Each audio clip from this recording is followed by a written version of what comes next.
Olá, eu sou Plínio de Souza e quero conversar com você sobre algumas dicas importantes para você lidar com o seu familiar dependente químico, seja ele seu filho, seja ele seu marido, sua esposa, seu pai. Lidar com dependente químico é algo muito complexo e é muito comum a gente ficar sem saber o que fazer, perdido, se sentindo derrotado, né, e mal com a questão. Primeira coisa importante, você precisa estar bem, né? É importante que você que lida com essa pessoa entenda que essa pessoa está numa situação de doença e que você precisa estar forte para cuidar dessa situação de doença. Primeiro aspecto importante para isso, você é o líder. Doente não tem querer, doente tem que tomar remédio, doente tem que se cuidar.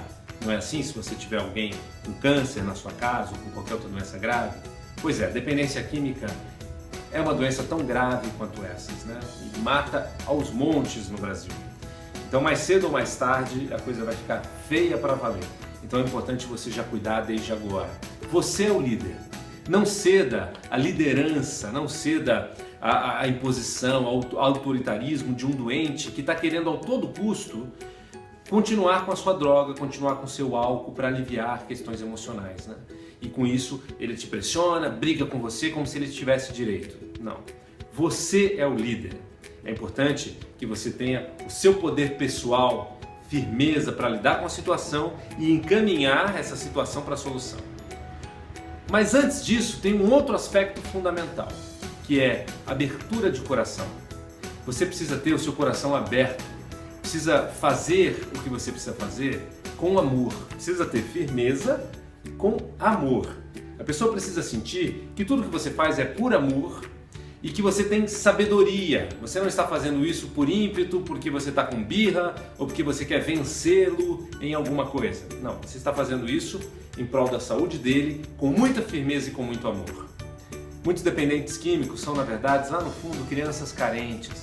Então, se você primeiramente puder trazer a cabeça dessa pessoa para o seu coração e dizer que ama, que você está com ele e que você vai pagar o preço de enfrentar o problema de frente, por amor, pela saúde, pela construção da vida, isso faz com que a pessoa sinta em você a intenção e que ela provavelmente ceda mais facilmente ao seu poder, à sua liderança para a cura de todo esse processo, né? Um outro aspecto importante, não o veja como um parasita, como um mau caráter.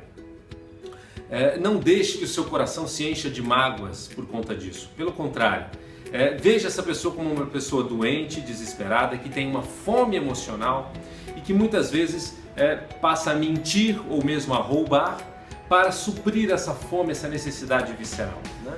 Então, nesse processo, se a gente avaliar bem, há tempos atrás era comum nós ouvirmos expressões como ele roubou, mas não roubou porque estava com fome, né? Roubou porque a família estava com fome. Hoje a gente não ouve mais isso, porque a gente já não tem a problemática da fome tão perto de nós, tão explícita como tempos atrás, mas o problema é semelhante.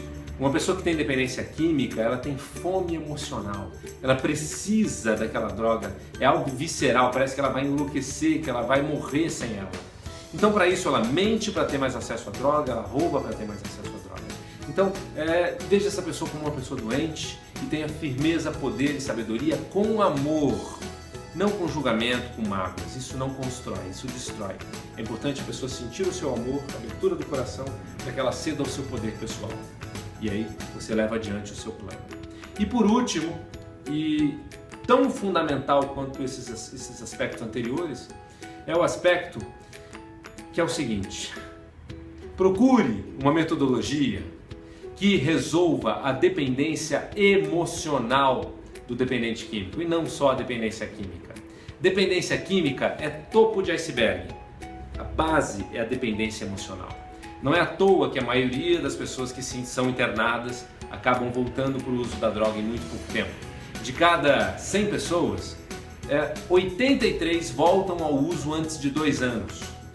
E de cada 100, 95 voltam ao uso antes de 10 anos, né? Ou seja, muito poucas pessoas, depois de uma internação, mesmo de 9 meses, conseguem finalmente ficar totalmente limpas. Por quê?